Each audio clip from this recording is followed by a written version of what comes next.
Feliz y productivo comienzo de semana. ¿Cómo están? ¿Cómo amanecen? Vamos de una vez a plantear nuestros temas como siempre hacemos al comienzo de nuestra agenda abierta. Prepare allí su cuenta en Twitter para que participe de nuestra encuesta. Así planteamos nuestro primer tema, que tiene que ver con Brasil. Juez de apelación Rogério Fabretto del Tribunal Regional Federal 4 acató un pedido de habeas corpus introducido el viernes pasado y ordenó libertad inmediata para Lula da Silva, preso desde el pasado 7 de abril. Esta determinación judicial finalmente no fue ejecutada por un conflicto que se desató. A su juicio, ¿qué deja en evidencia este hecho? A usted que lo siguió seguramente a través de nuestra casa informativa. Vamos a ver 4 opciones posibles. La primera, poder judicial corrupto. La segunda, miedo a la popularidad de Lula da Silva. La tercera, favores políticos. Y la cuarta, Estado fallido. Nuestras cuentas en Twitter, @TelesurTV, @TelesurAgenda_A, la de nuestro espacio matutino, y @LuciaTelesur, la mía. Contacto directo con nuestros corresponsales, claro que vamos a tenerlo en nuestra agenda abierta de este lunes. Familiares del equipo de comunicadores ecuatorianos secuestrado y asesinado en la zona fronteriza compartida con Colombia cumplirán esta semana, así está previsto, una agenda muy intensa para exigir esclarecimiento de este caso, y una de las actividades será consignar este caso a la Comisión Interamericana de Derechos Humanos. Cristian Salas, desde nuestra corresponsalía, nos tendrá todas las especificidades. En Argentina, movimientos sociales, sindicatos, organizaciones populares convocan a una nueva movilización y protesta contra el gobierno de Mauricio Macri este lunes 9 de julio, Día de la Independencia Patria. Y finalmente, el presidente del gobierno español, Pedro Sánchez, y el presidente de la Generalitat de Cataluña, Quim Torra, se reúnen en la Moncloa, es decir, en Madrid, para debatir sobre distintos temas, aunque se espera que no haya acuerdo anticipadamente, así se está diciendo. Joan Ortiz y Serra, desde Cataluña, nos tendrá todos los detalles. Y nuestro segundo gran tema tiene que ver con Colombia. Fíjense ustedes, lo llevábamos la semana pasada, continúan persecución, amenazas y asesinatos a líderes sociales, comunitarios e indígenas del país. Ante la inacción gubernamental, miles están en las calles exigiendo justicia y pidiendo medidas para frenar el exterminio. El interrogante concreto que le hacemos: ¿cuál es la principal consecuencia que generará esta situación a su entender? Paz en riesgo, crisis de gobernabilidad, repudio internacional, estallido social, son las 4 opciones que nos permite Twitter, así que usted decántese por la que crea que será la principal consecuencia que derivará de esta situación que estamos describiendo. Recuerda nuestras cuentas en Twitter, @TelesurTV, @LuciaTelesur y @TelesurAgenda_A. Comencemos a desarrollar, si le parece.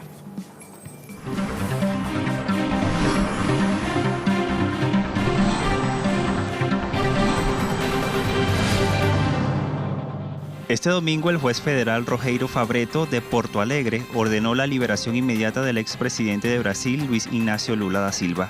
La medida se dio tras la aceptación del Tribunal Regional Federal del habeas corpus presentado por los diputados Guadi Damu, Paulo Pimenta y Paulo Teixeira. Pero la orden no fue acatada, desatándose reacciones a favor de la liberación inmediata del expresidente. Mientras, el juez Gebran Neto, de la Operación Lavallato, revocó la orden de liberación, ordenando a la Policía Federal de Curitiba mantener al líder del Partido de los Trabajadores en prisión. En respuesta, el líder del Partido Socialismo y Libertad, Guilherme Boulos, se pronunció ante la posición de Neto. El fallo fue emitido por la mañana. Ya pasaron varias horas y la Policía Federal se rehúsa a cumplir con la orden. El juez Sergio Moro, que se cree jefe de Brasil, también determinó que no debería cumplirse la decisión. Ahora empezamos esta pelea jurídica con Gebran Neto, porque Gebran no es superior al juez del Tribunal Federal de Porto Alegre de Brasil. Son 2 jueces del mismo tribunal. Entonces, estamos yendo todos a Curitiba y convocando a toda la militancia que vaya a Curitiba a reforzar la presión a la Policía Federal. Tenemos que luchar contra este atentado. En todo el territorio de Brasil se desencadenó una serie de movilizaciones respaldando la decisión de liberación de Lula. La Policía Judicial acatará la orden. ¿Cuáles serán las consecuencias de esta medida? A ver, vamos a sumar detalles que están en estos medios digitales que hemos elegido para ustedes. Presidente del TRF4, decide que Lula seguirá preso. Con esa noticia nos acostábamos anoche. Brasil vivió este domingo un conflicto judicial por la potencial liberación del expresidente Luis Ignacio Lula da Silva del Partido de los Trabajadores, condenado sin pruebas, como se sabe, en Curitiba, estado de Paraná, a 12 años y un mes de prisión. El juez de apelación Rogério Fabretto, que era un poco lo que escuchábamos en el recuento inicial del Tribunal Regional Federal 4, una corte de segunda instancia, instancia ordenó su puesta en libertad urgente, pero su decisión no llegó a ejecutarse. El juez Sergio Moro, responsable del caso Petrobras en primera instancia, dicta un auto en el cual cuestiona esa competencia o la competencia del magistrado Fabretto. Un tercer juez, Joao Pedro Gebran Neto, interviene. Este es responsable del caso Lula en segunda instancia. ¿Y cómo interviene? Bloqueando también la orden de excarcelar o de liberar al expresidente, el líder más popular en este momento. Fabretto insiste en su decisión y horas más tarde vuelve a decretar la liberación del político del PT. Y bueno, en estas idas y venidas estábamos ayer. Ante ese conflicto entre jueces le tocó el turno al juez Carlos Eduardo Thompson Flores, presidente del tribunal, y este finalmente se decanta el domingo por la noche por mantener a Lula en privación de libertad. Sumo Nuestra Casa, telesurtv.net, titula: líderes repudian dictamen del TRF4 de mantener a Lula preso. Un tribunal de Porto Alegre aceptó habeas corpus y ordenó liberación de Lula. Otro juez quiere mantenerlo en prisión, continuando con la injusticia. Lula no está solo ni política ni jurídicamente. Estas que estoy leyendo son palabras del presidente del Estado Plurinacional de Bolivia, Evo Morales. Las publicaba a través de su cuenta en Twitter y agregaba: su delito es ser candidato ganador. Por su parte, la dirigente social argentina Milagro Sala, quien tiene más de 2 años privada de libertad, sostuvo que tanto en Brasil como en Argentina se ha impuesto la politización de la justicia. Hoy quedó demostrado que en Brasil no hay justicia. Los jueces, como en Argentina, obedecen a un poder político que solo busca saquear al pueblo. Y se pregunta, ¿hasta cuándo lo vamos a permitir? Adiciono información que está en Prensa Latina: libertad de Lula lo es también de Brasil. Esto lo sostiene el Partido de los Trabajadores, que publicó un comunicado en el cual se lee justamente eso que está en el titular: la libertad del expresidente Luis Ignacio Lula da Silva, ordenada hoy por el juez Rogério Fabretto, es el restablecimiento del Estado de Derecho y la libertad de Brasil. Se lee también: es el reconocimiento de que Lula no podría haber sido preso sin delito ni pruebas por la simple voluntad de jueces parciales, como ocurrió. Es inconcebible que la orden de un juez del Tribunal de Apelaciones de Porto Alegre sea irrespetada, como quiere Moro, quien es un juez de una instancia inferior. Estas maniobras, se advierte también en ese comunicado, son la prueba concreta de que parte del sistema judicial está al servicio de intereses políticos y económicos en países que no toleran el proyecto de desarrollo con justicia e inclusión social que Lula representa. Quieren mantenerlo preso a la fuerza, incluso se habla de secuestro. Y voy con el último: Brasil de fato, manifestantes van a las calles en apoyo al expresidente Lula en Río. Bueno, toda una movilización popular se daba en varios lugares de Brasil. El centro de Río fue escenario de una vigilia por la libertad del expresidente, luego de que se determinó la liberación o su liberación. En el acto de Cinelandia, que reunió a cientos de personas, los parlamentarios de distintos partidos políticos y movimientos sociales, bueno, hablaban de golpe de Estado, de golpe judicial para mantener la prisión política de Lula sin ningún fundamento jurídico. Por ejemplo, el senador Limber Farías, del Partido de los Trabajadores, decía: la serie de mandos y desmanes de este domingo son definitivamente una chicana, un abuso del Poder Judicial. Y la diputada federal Yandira Fegali recordaba que su partido tiene candidato a la presidencia de la República Federativa. Por eso se le impide su liberación. No se le puede permitir prisión política a Lula. Reivindiquemos el derecho de que el precandidato petista pueda disputar las elecciones de octubre venidero. Eso decía, palabras más, palabras menos, esta parlamentaria. Ahora nos vamos a otros detalles. Recordar, siempre es importante para tener datos y poner en contexto por qué está encerrado, por qué está privado de libertad en Curitiba Lula da Silva. Bueno, algunos datitos. En 2014 la Fiscalía brasileña iniciaba la investigación de ciertas acusaciones de que los ejecutivos de la petrolera estatal Petrobras habían aceptado sobornos o coimas a cambio de la adjudicación de contratos a empresas de construcción. Lula fue condenado supuestamente por haber recibido un apartamento triplex frente a la playa, renovado por valor de 1.1 millones de dólares como soborno de la firma de ingeniería OAS. De esto no hay comprobación, por eso se habla de la peligrosidad de esto que está ocurriendo, ¿no? Y de persecución judicial. Defensa del exmandatario asegura que la sentencia se basa en gran medida en la palabra de otro alto cargo condenado por corrupción, es decir, que no está limpio, que está salpicado y que es una sentencia sin fundamento. Y otro dato es que el 7 de abril, antes de que se entregase a la justicia, Lula se dirigió a sus seguidores con un discurso muy emotivo en el cual, entre otras cosas, aseguraba: sepan que yo no tengo miedo, que no voy a huir, sepan que probaré mi inocencia, y reiteraba: Lula no es un hombre, Lula es una idea, pueden acabar con nosotros los hombres, pero no con las ideas. El analista internacional Bruno Altman se refería a la guerra judicial que se desataba el día de ayer, o que efectivamente se desató y que crispaba muchísimo los ánimos. Voy con una cita textual ya para sumar a nuestro invitado. Hay una división entre los sectores reaccionarios contra el Partido de los Trabajadores y el presidente Luis Ignacio Lula da Silva. Quieren condenarlo de todas las formas para sacarlo del proceso electoral, y los sectores que desean que se cumpla la Constitución y la ley, garantizando al presidente Lula su libertad y su posibilidad de disputar las elecciones de octubre próximo. Ahí está la confrontación, ahí está la dicotomía. Muchas idas y venidas, como decíamos, en torno a este asunto. Todos vimos ese conflicto judicial derivado a partir de esa decisión que llegaba la mañana de ayer del juez Fabretto de sacar a Lula de la cárcel. Preciso es profundizar, les decíamos, y para ello esta mañana nos acompaña Mauri Chamorro, analista político, consultor y experto en comunicación política. Bienvenido, a Mauri, le agradecemos este tiempo. Buenos días a todas y a todos, un gusto estar aquí contigo. ¿Cómo está? Amaury, sorprendía la decisión del juez Sergio Moro, quien lo condena primero muy rápido, es decir, express, sobre todo porque está disfrutando de sus vacaciones en Portugal y porque es un juez de primera instancia que se supone no puede rechazar la decisión de un tribunal superior. ¿Cómo queda el Poder Judicial brasileño? ¿Qué deja en evidencia esta contrariedad en términos de Estado de Derecho, de democracia y de justicia?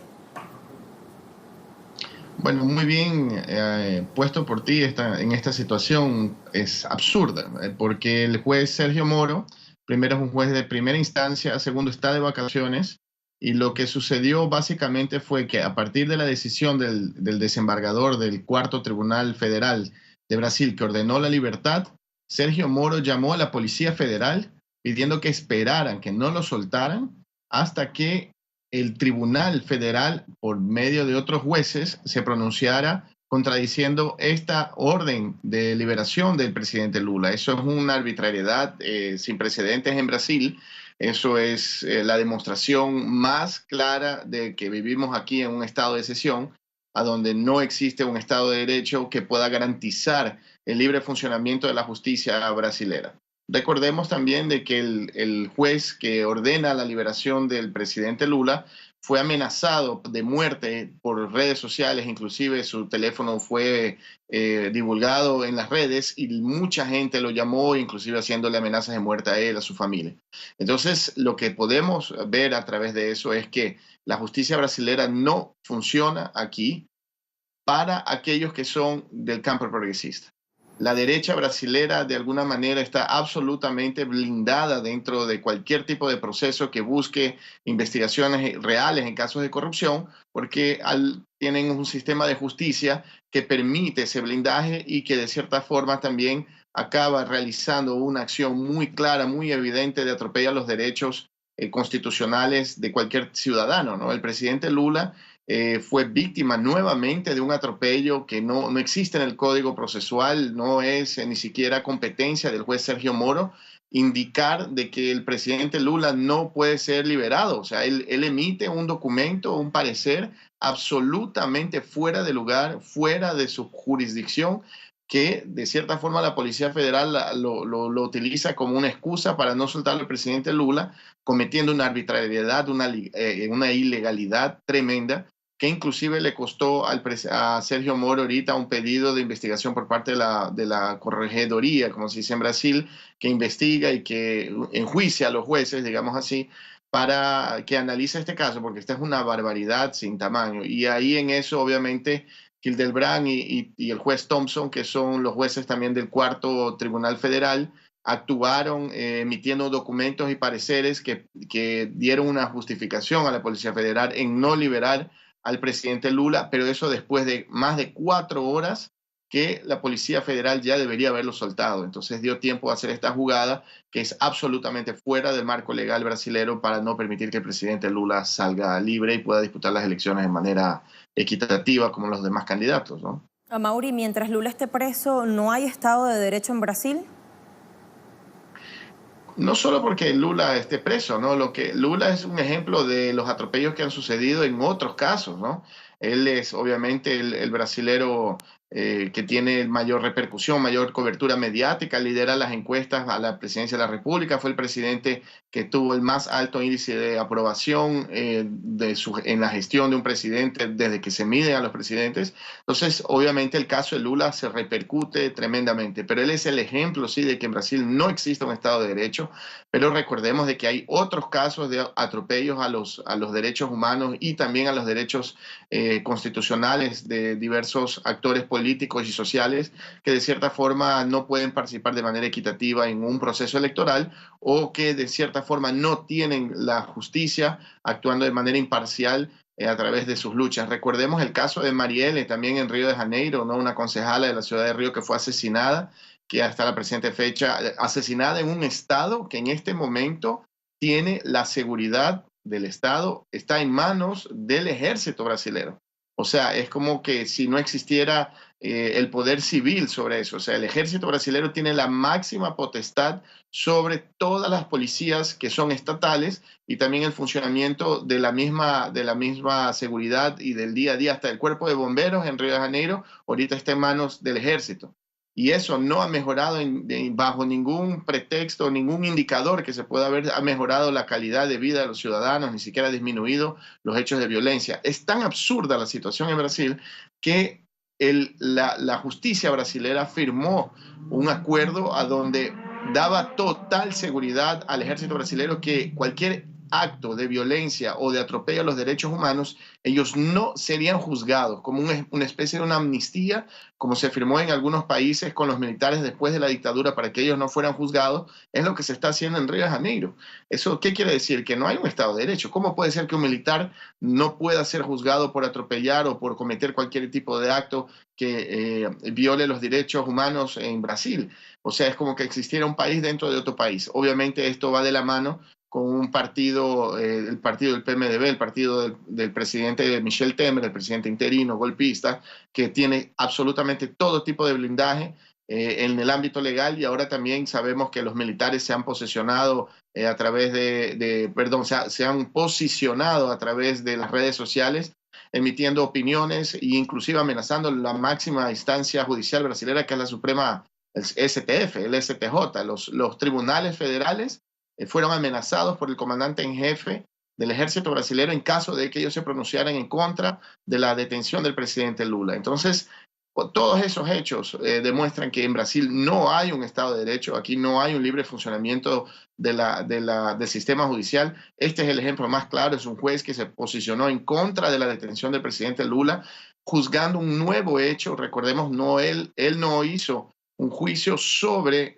la condenación o los hechos que llevaron a la condenación del presidente Lula, pese a que todos ellos obviamente carecen de prueba, sino que él hace un juicio sobre nuevas alegaciones por parte de 3 diputados del Partido de los Trabajadores que pidieron el viernes pasado en la noche el pedido de libertad oficial de Lula. Entonces, los jueces que atropellaron la decisión de este juez federal, primero son sus pares y ellos no tienen la potestad de juzgar sobre lo que él ha decidido. Y lo segundo fue Sergio Moro, que es un juez que tiene una categoría inferior, digamos así, porque es un juez de primera instancia que impide a través de una llamada telefónica hablando con la Policía Federal la liberación inmediata del presidente Lula. Entonces esto de aquí transforma a Brasil de nuevo en una republiqueta de bananos, si es que podemos decirlo así de manera pejorativa, porque Brasil vuelve a ser un país que, pese a ser la 6ª economía del planeta, pese a ser un país con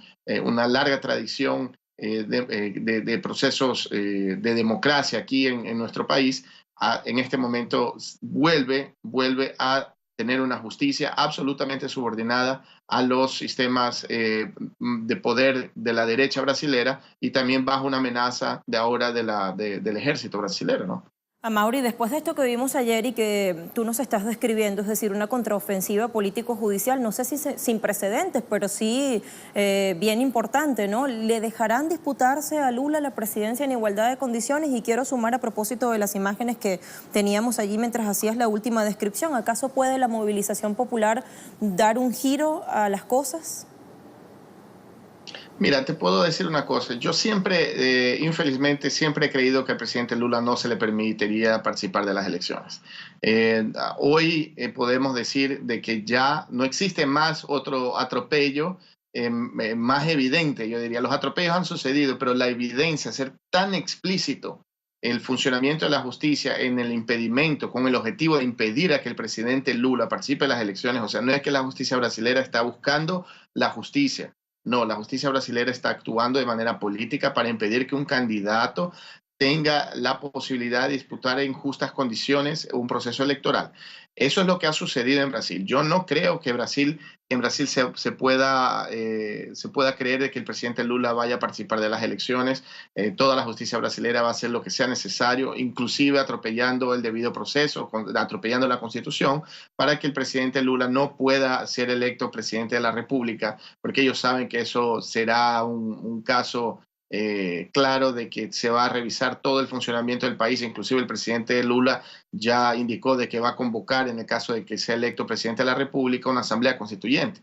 Y eso es lo que teme el poder económico brasilero, y también obviamente ahora el poder político conservador, que obviamente con este sistema de una constitución que ha sido no heredada, pero que tiene mucha influencia de las fuerzas militares, de la dictadura militar, y también de esas fuerzas conservadoras civiles que apoyaron a la dictadura. En este momento saben que no pueden tocar esa constitución porque tendrán su poder económico y político afectado. Entonces Lula es la representación de esa renovación del sistema político y social brasilero. Entonces no van a impedir, no lo van a dejar, perdón, van a impedir, van a hacer todo lo que sea posible para que Lula no pueda participar de las elecciones. Te digo más, hasta se está discutiendo en el Congreso brasilero que Brasil se transforme en un país parlamentario.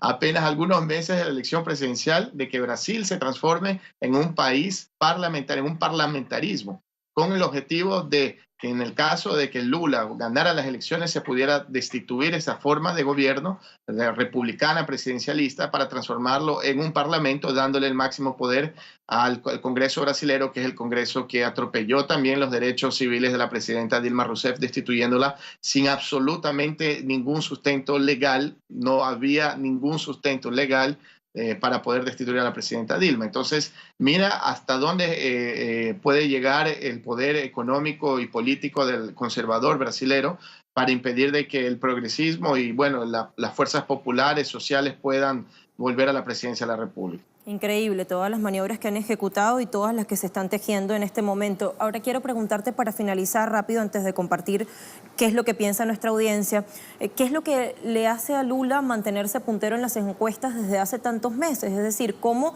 después de toda la campaña bárbara que se ha echado a andar en su contra, no terminan de mellar su popularidad? Mira, lo que más ha pasado aquí en Brasil es que la sociedad, de cierta forma, inclusive aquellos que no son de izquierda, los sectores de la población, de los votantes que no son de izquierda, que digamos son una clase media un poco más conservadora, se han dado cuenta de los atropellos justamente del sistema judiciario. Eso es importantísimo. Este tipo de actitud que han tomado los jueces que de manera ilegal mantuvieron preso al presidente Lula, se explicitaron, y la sociedad civil ha tenido capacidad de cierta forma de entender de que no se ha buscado justicia, no se ha buscado combatir la corrupción, y apenas se ha buscado impedir de que el presidente Lula participe de las elecciones. Eso ha permitido que ampliamente, más de la mayoría, más del 60% de la población brasilera, a través de encuestas se lo ha comprobado, creen que de que el presidente Lula está preso de manera injusta, ilegal. Y bueno, gran parte de esa población obviamente está dispuesta, y ya lo ha dicho públicamente, a votar por el presidente Lula. Es más, la base de apoyo al presidente Lula supera lo que es la base histórica del Partido de los Trabajadores, indicando obviamente que hay sectores más conservadores, un poco más al centro de la sociedad, de que ven en Lula la opción de progreso del país, no solo por una cuestión de tentativa de devolver los derechos a la ciudadanía, pero también como Ellos recuerdan ampliamente la bonanza económica y el modelo de desarrollo por parte del presidente Lula, y que integraba a todos los sectores, sacó a la gente de la pobreza, pero la clase media brasileña fue ampliamente beneficiada. Los empresarios brasileños nunca ganaron tanto dinero como ganaron cuando el presidente Lula ejercía su presidencia de la República. Entonces, la sociedad que en este momento pasa por una grave crisis económica, una grave crisis política, ven en Lula la opción de renovación y bueno, de volver a poner a Brasil en un lugar de destaque, no solo en el escenario regional de América Latina, pero mundial, y que la economía reaccione, ¿no? Estamos con los indicadores de desempleo más altos de los últimos 20 años, la economía absolutamente parada. Y ahí la sociedad civil ya comienza a reaccionar, no solo a través de los sectores progresistas, como te lo había dicho anteriormente, sino también por ciertos sectores un poco más conservadores, más de centro, ya comienzan a ver de que hay un volumen de atropello y de participación por parte de los medios de comunicación privados para intentar impedir que el presidente Lula participe de la elección. Y eso ha incomodado bastante. Por eso, obviamente, se mantiene el presidente Lula vigente como un líder histórico brasilero, pero también como un candidato que en este momento podría inclusive ganar las elecciones en primera vuelta. 30 millones de brasileños y brasileñas salieron de la pobreza durante las gestiones de Lula, durante sus 2 gestiones consecutivas. De la pobreza extrema. En total, la ascensión socioeconómica superó los 40 millones. Gracias, Amaury. Quiero compartir contigo finalmente lo que piensa nuestra audiencia. Planteábamos la pregunta de la siguiente manera: juez de apelación Rogerio Fabretto del Tribunal Regional Federal IV acató un pedido de habeas corpus introducido el viernes pasado y ordenaba libertad urgente para Lula da Silva, preso desde el pasado 7 de abril. Esta determinación judicial finalmente no fue ejecutada por un conflicto que desató inmediatamente. A su juicio, que deja en evidencia este hecho, me voy con las opciones. Poder Judicial, de antemano veo que es la más votada con 51%, miedo a la popularidad de Lula da Silva 31%, favores políticos apenas 4% y Estado fallido 14%, lo cree así. Amaury, muchísimas gracias por habernos concedido este tiempo. A ti. Despedimos a Amaury Chamorro, nuestro invitado de hoy, analista político, consultor, experto en comunicación política, y me preparo para hacer nuestra primera pausa en Agenda Abierta, pero no se vaya, que nuestros corresponsales están listos para contarnos otros acontecimientos que están ocurriendo y que vale la pena informar. No se vaya, ya venimos.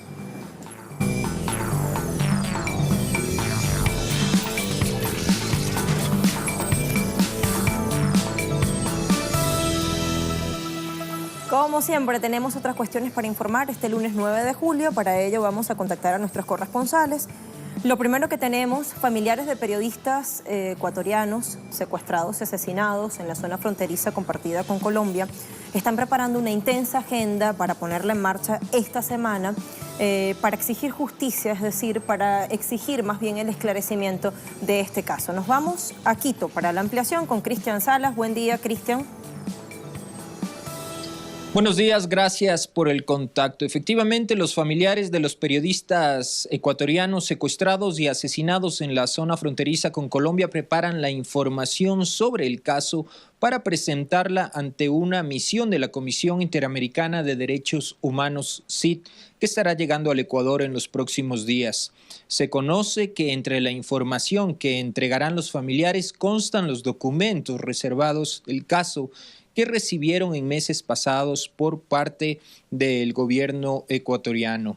Ricardo Rivas, hermano del fotoperiodista Paul Rivas asesinado en la zona fronteriza, indicó que esta semana se cumplen los 15 días que se habían estipulado a través de Medicina Legal de Colombia para que entreguen el informe de balística, de Medicina Legal y el antropológico. Detalló que Medicina Legal de Cali entregará la información a la Fiscalía de Colombia. Señaló además que los familiares acudirán esta misma semana a la Fiscalía en Quito para conocer los avances del proceso. Importante también destacar lo que informó el Ministerio de Interior del Ecuador con respecto a lo dicho por la Fiscalía de Colombia, anunciando la captura de alias Reinel, cuarto en la línea de mando del Frente Oliver Sinisterra. En el comunicado se detalla además que alias Reinel fue el responsable de la custodia de los periodistas secuestrados y asesinados, y se le responsabiliza también de la custodia de Katy Velasco y Oscar Villasís, los ecuatorianos cuyos cuerpos fueron hallados en Tumaco y que ya fueron velados y enterrados después de su repatriación en la ciudad de Santo Domingo de los Áchilas, de donde eran oriundos. Esta es la información que tenemos a esta hora respecto a este tema. Por el momento regresamos con ustedes a Caracas. Gracias, Cristian. Y ahora me voy a Argentina. En un clima de fuerte tensión social y económica se prepara hoy una nueva jornada de protestas en la ciudad de Buenos Aires y en otras localidades, en un día además en el que no está prevista ninguna actividad gubernamental por el Día de la Independencia. Bueno, esta protesta o los detalles de esta protesta que vamos a ver más tarde los vamos a tener a esta hora anticipadamente con Edgardo Esteban. Hola, Edgardo, buen día. Muy buenos días, te saludo y también saludamos a toda la audiencia de Telesur en esta mañana de lunes y como bien decías, hoy es un día importante para el pueblo argentino, se conmemora un aniversario más del Día de la Independencia, de aquel 9 de julio de 1816, en donde a pesar de idas y vueltas que tuvo el presidente Mauricio Macri porque se había suspendido por una protesta del sector castrense, el acto central en la ciudad de Buenos Aires, finalmente se decidió realizarse esta ceremonia en la provincia de Tucumán con un desfile militar. Va a comenzar a las 11:15 de la mañana, hora de Argentina, con una custodia que sorprende 2.500 efectivos solamente para custodiar el entorno al presidente Mauricio Macri por cuestiones de seguridad. Lo cierto también es que con la consigna "La patria no se rinde", referentes de la cultura, sociales, sindicales van a realizar un importante acto. Se aguarda que sea multitudinario en el centro de la capital de Argentina a partir de las 13 horas con grupos musicales en donde se va a cantar el himno nacional y se va a leer un documento de repudio a lo que significa este acuerdo que mantiene el gobierno Mauricio Macri con el Fondo Monetario Internacional y también por las políticas económicas que está implementando realmente, que está llevando a una situación muy compleja y muy difícil al pueblo argentino. Así que mucha expectativa con un acto que seguramente va a desbordar la avenida 9 de Julio aquí en el centro de la capital de Argentina. Ya lo veremos y contigo tendremos los detalles. La patria no se vende y no al Fondo Monetario Internacional. Dos de las frases que seguramente escucharemos hoy en el Día de la Independencia, en el día del nacimiento de la patria de Argentina, en esa movilización que se espera sea multitudinaria. Y ahora me voy a Cataluña porque el presidente de gobierno español, Pedro Sánchez, y el presidente de la Generalitat catalana, Quim Torra, se reúnen en la Moncloa en Madrid para debatir sobre distintos temas. Se espera que haya o no acuerdo, lo vamos a saber de la mano de Joan Ortiz y Serra. Hola, Joan. ¿Qué tal, Lucía? Saludos desde Barcelona. Vamos a estar pendientes de esta reunión. Al entrar, Quim Torra preveía que sería una reunión larga y además quería pedirle al presidente del gobierno español que le enseñara los jardines de la Moncloa en un señal bajo el propio punto de vista de esa voluntad clarísima de destensar el ambiente. En cualquier caso, lo que quiere Torra trasladarle al presidente del gobierno es, pues en primer lugar, el derecho a la autodeterminación del pueblo de Cataluña, ya sea a través de una consulta o de otras vías. También quiere explicarle que hay presos políticos y exiliados políticos y quiere abordar un tema que le preocupa mucho al independentismo y que es esta presencia todavía hoy del franquismo en la sociedad española. No pretende llegar a grandes acuerdos, es más, no pretende llegar a ningún acuerdo, eso es difícil que vaya a suceder, pero ambas partes consideran que es buena esa voluntad manifiesta de dialogar, de llegar a poder sentarse en la mesa, sabiendo además que ya se ha puesto encima de la mesa, una segunda reunión que sería pues ya entrado el otoño. Y no descartan que se estén a lo largo de un año haciendo encuentros de este tipo, lo cual marca una línea completamente opuesta a lo que había sido con el gobierno de Mariano Rajoy. Y eso pasa después de que la semana anterior han ocurrido algunos episodios complicados. El primero de ellos es que en el Parlamento de Cataluña se aprobó una declaración que se ratificaba en conseguir sus objetivos políticos de la autodeterminación, de la independencia, pero a través de la vía política y pacífica. Una declaración que rápidamente el gobierno, precisamente de Pedro Sánchez, activó los protocolos para que quedara impugnado por el Tribunal Constitucional. La voluntad es dejar claro y que el mismo Sánchez acepte que hay un conflicto político y que este no puede ser resuelto por las vías judiciales. ¿Qué saldrá de ahí? Pues vamos a estar pendientes para explicarlo, pero ya avanzamos lo que decía Torra. Se prevé una reunión larga. Nos vas contando, Joan. Muchísimas gracias a Cristian, Edgardo y Joan Ortiz y Serra. Les dejamos y ahora suma otro caballero, Sergio Rodrigo, porque tal día como hoy, Es decir, durante este lunes 9 de julio se llevará a cabo la ceremonia de investidura del presidente Recep Tayyip Erdogan. Esto es en Turquía. Recordemos, pasado 24 de junio, elecciones presidenciales en esta nación y resultó electo o reelecto Recep Tayyip Erdogan con 52% de los votos. Vía telefónica, nuestro enviado especial Sergio Rodrigo hasta ahora nos tiene detalles. Hola Sergio, cuéntanos lo que está previsto, por favor.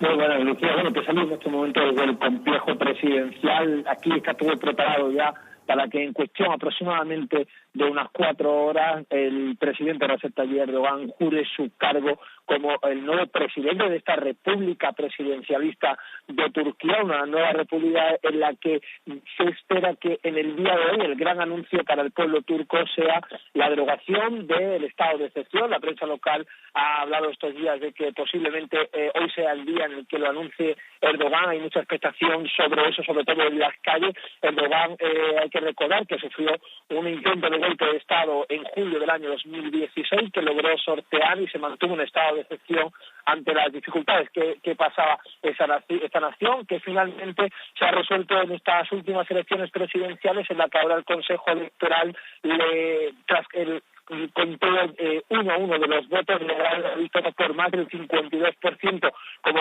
sucedió en la noche electoral, y hoy jurará su cargo en este complejo presidencial donde se han desplazado prensa de diferentes puntos y donde se están manteniendo en este momento y donde van a participar también importantes delegaciones internacionales, en la que se espera la visita ya está en Turquía el presidente de la República Bolivariana de Venezuela, Nicolás Maduro, que va a participar en este acto y en la que ya de momento a través de la red social Twitter ha insistido en que este nuevo mundo multipolar da el agradecimiento al presidente Erdogan de participar en él, y es por ello de que hoy Venezuela va a estar presente aquí acompañando en este acto, en la que también van a participar otras delegaciones como por ejemplo países como Rusia. Importante jornada hoy para Turquía, comienza una nueva etapa política principalmente con esta nueva república presidencialista y en la que se espera hoy grandes anuncios por parte del presidente Erdogan y, como digo, será aproximadamente sobre las 5:30 de la tarde, hora de Turquía. Estamos pendientes entonces de contactarte, Sergio, para tener los detalles una vez comience esta ceremonia de investidura, jornada trascendente para Turquía. Vamos a ser testigos de eso que ocurrirá con la presencia de importantes delegaciones gubernamentales. Varios jefes de Estado y de Gobierno, como nos decía Sergio, entre los cuales está el presidente de la República Bolivariana de Venezuela, Nicolás Maduro, y se espera anuncie composición de gobierno, así que muy pendientes de esos anuncios y del desenlace de eso que ocurrirá en Turquía. Y me voy acercando pasito a pasito al encuentro de Yuli Torres para hablar de deportes, de mundial todavía, semana final. Ay, ya la última. Qué mal. La última, se acaba muy rápido el mundial, lo espera uno durante mucho tiempo y se pasa rapidísimo. Increíble. Pero tenemos jornada de descanso el día de hoy, mañana empiezan estas semifinales, empieza ya esta disputa ya en la recta final. Francia-Bélgica, ¿no? Francia-Bélgica tenemos para este martes, que ya sigue rodando el balón en Rusia. Bueno, que comience nuestro segmento deportivo.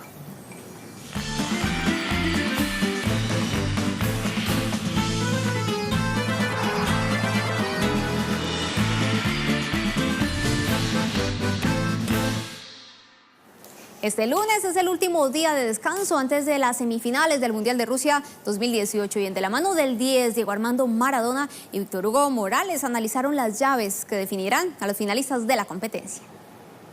Diego Armando Maradona, con su gran experiencia deportiva, nos regaló un análisis de cada una de las selecciones que ahora están disputando la semifinal de la Copa del Mundo Rusia 2018. A Bélgica creo que despertó Hazard. Creo que despertó el equipo, Lukaku también, De Bruyne, hay jugadores interesantes, después entró Fellaini, hay jugadores que a Bélgica lo pueden hacer llegar a tener el nivel del 86. Y Francia, que aprendió, me parece hoy, a tener la pelota. Cuando se propuso tener la pelota, empezaron a jugar todos. Empezó a jugar Pogba, empezó a jugar Kanté, que Kanté generalmente no es un tocador, es un gladiador, pero no, hoy tocaba la pelota la pelota a los centrales. Juegan bien y tuvieron el partido en la mano siempre. Están muy bien los ingleses. Yo digo que están más que bien, porque han agarrado la soltura de tener la pelota, de querer encarar a todo el mundo. Sobresale, por supuesto, Sterling. Formaron un buen grupo. Campeones sub-17 y sub-20. Exacto. Las cosas no caen todas de regalo. Es verdad. Lo que pasa es que los pibes de Inglaterra también corren y juegan bien. A Croacia lo veo muy sólido, muy sólido. Jugó un partido el otro día a media máquina y lo ganó caminando. El mediocampo de Croacia es bueno. Es muy bueno. Como nos tiene acostumbrado Croacia. Croacia tuvo siempre unos mediocampistas impresionantes. Hablemos de Boa, de Persinecki, cuando estaba... Saben jugar a la pelota. En la calurosa entrevista con el escritor Daniel Arcucci, el astro del fútbol recordó detrás de cámaras cuán importantes fueron sus padres a la hora de inculcarle valores en casa. Yo le agradezco tanto a mi viejo y a mi vieja, porque me supieron llevar a mí con valores que hoy a mis 57 años los tengo marcado a fuego.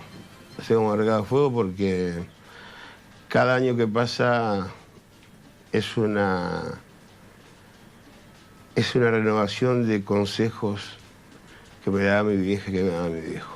Víctor Hugo Morales compartió la alegría del pueblo ruso pese a su derrota ante Croacia. Habían cerrado las calles más importantes de Moscú, porque se suponía que si ganaba el seleccionado, no fue un gesto de soberbia para nada, sino un sentido de previsión.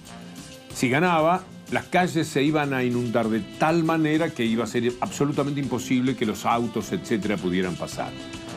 A tal punto, esto era verdad, que aún perdiendo, las calles, las avenidas principales, toda la zona del Kremlin, la del Bolshoi, la de la Plaza Pushkin, cada uno de esos lugares estaba repleto de gente. Uno iba caminando y era un pub, un bar, un café, de estas cosas que Moscú tiene tantos y tan encantadoramente, repletos de gente, sobre todo de gente joven, envueltos en banderas, felices, como estuvieron hasta la definición por penales.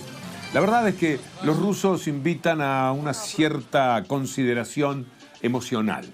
Así se vive esta Copa del Mundo Rusia 2018 de la mano de Diego Armando Maradona y Víctor Hugo Morales, cuando quedan pocos días para que finalice este gran evento deportivo.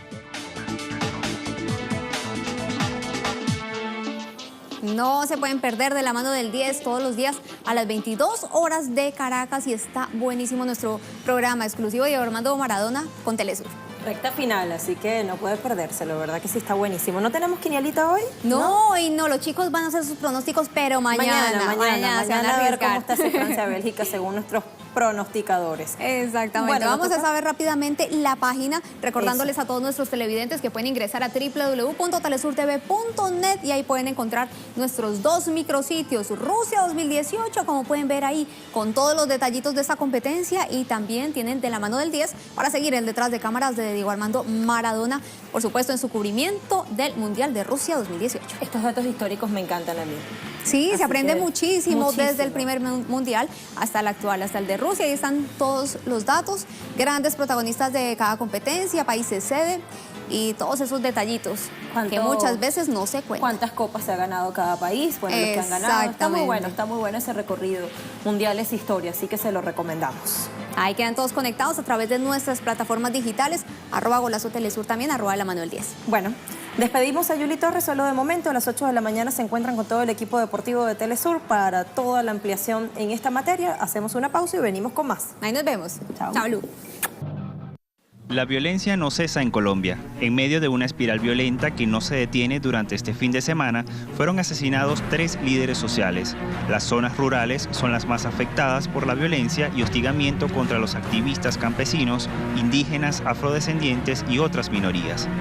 Referente a esto, miles de colombianos y personas de diferentes partes del mundo se sumaron a la jornada nacional denominada Pelatón y Movilización por la Vida, exigiendo justicia y que se detenga esta masacre. Quiero manifestar la tremenda indignación que hay por más de 400 dirigentes asesinados después de la firma de un supuesto acuerdo de paz.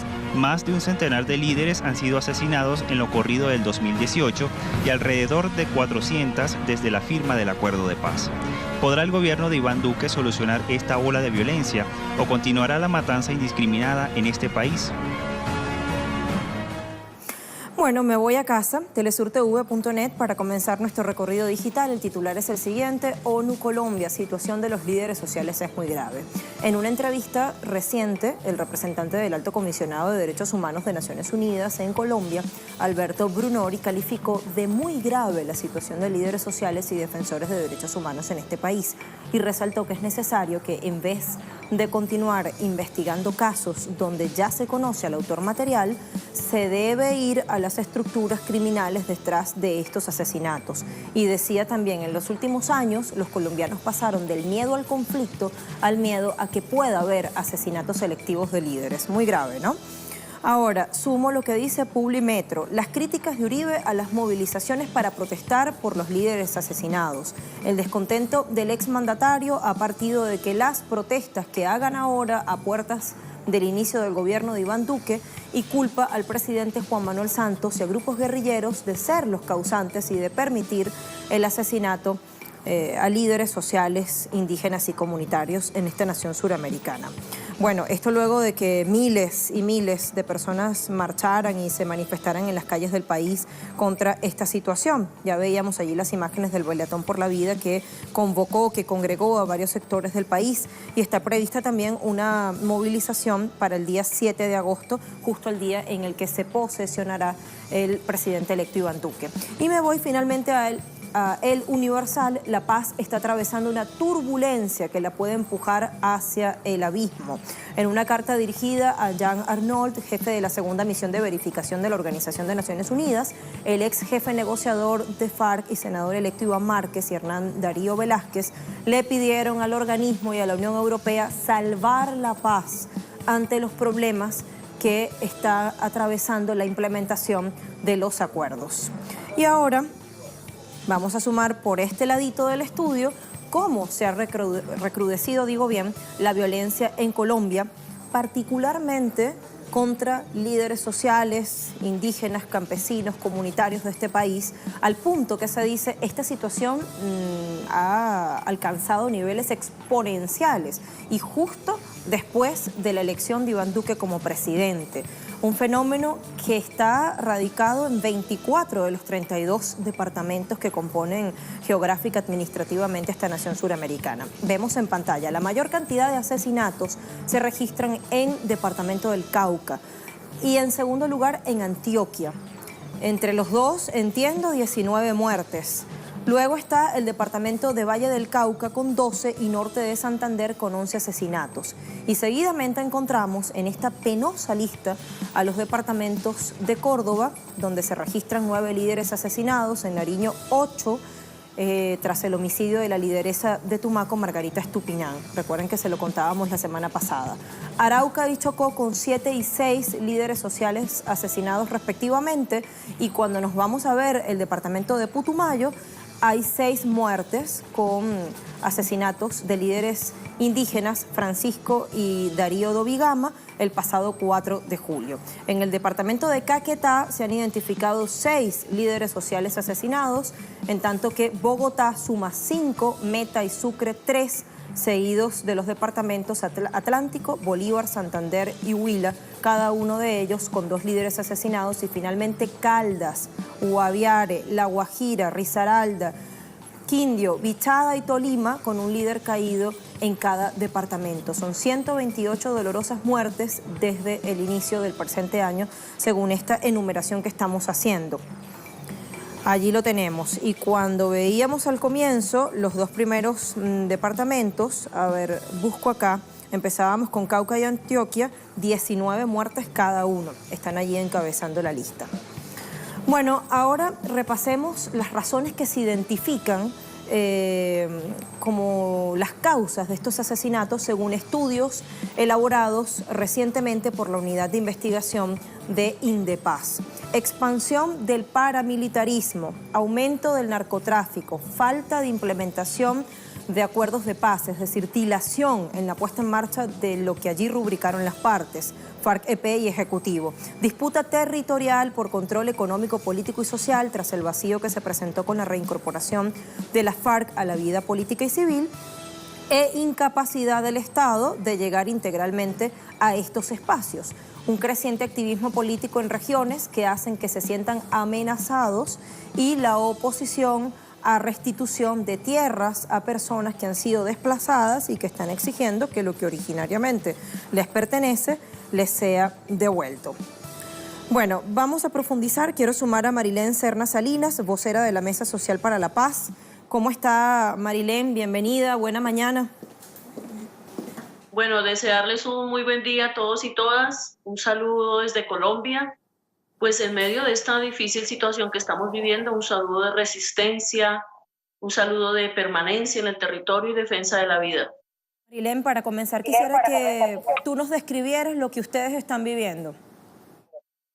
Bueno, eso es una situación que hemos vivido hace muchísimos años, es una situación de persecución a la oposición política, todas las formas de resistencia que hemos desarrollado, como la movilización, la organización comunitaria, la presentación de propuestas, toda esta gama de acción política que hacemos los movimientos sociales, pues ha sido históricamente atacada, pero ha sido muy sorprendente para nosotros y nosotras que después de la firma de los acuerdos, pues se agudice la situación de persecución al movimiento social. Estamos viendo hoy no solamente el tema de los asesinatos, que pues es un acontecimiento supremamente grave, doloroso, triste, que nos deja con una impotencia muy grande de cómo defendernos, pero también la estigmatización. Los movimientos sociales estamos siendo estigmatizados, estamos siendo relacionados con los grupos insurgentes, con los grupos armados, ilegales. La judicialización, tenemos una alta judicialización de líderes, grupos de líderes como el que sucedió en el mes de abril en el departamento del Cauca y de Nariño, del Valle del Cauca, donde 34 líderes y defensores de derechos humanos y constructores de paz fueron detenidos de manera masiva, de manera simultánea, bueno, con otros casos también. El caso de las amenazas está transitando por los territorios panfletos, estos comunicados públicos con listados de líderes y lideresas siendo amenazados, dándoles un tiempo de horas para salirse del territorio, para desplazarse forzadamente. Las interceptaciones telefónicas, las llamadas telefónicas, la vigilancia de nuestras casas, el seguimiento a los sitios donde nosotros vamos a desarrollar nuestras acciones organizativas. Es una situación bastante difícil, donde realmente la acción por la defensa de la vida pues se torna cada vez más complicada, cada vez más triste y cada vez más de mucha incertidumbre. Efectivamente, si vamos a poder lograr en Colombia la construcción de la paz. Muchos de los líderes y lideresas que están siendo asesinados, encarcelados, pues son constructores de paz, son gente que está en los espacios de paz, que está construyendo las agendas de paz, que están generando acciones de pedagogía de los acuerdos, participando en la negociación. O sea, una serie de situaciones que nos dejan en una gran angustia, incertidumbre y no saber si vamos a poder construir la paz en este país. ¿Consideran ustedes que ha habido una inacción gubernamental? Es decir, en distintas entrevistas y testimonios que hemos recogido a lo largo de este tiempo se nota que hay una profunda decepción respecto a cómo ha actuado el Estado. Sin embargo, por ejemplo, vemos declaraciones del representante del Alto Comisionado de Derechos Humanos de la Organización de Naciones Unidas en Colombia, Alberto Brunori, y dice: hemos notado el interés de las autoridades de defender a los líderes sociales y a defensores de derechos humanos como una prioridad. ¿Ustedes qué creen? Se supone que está circulando el agua.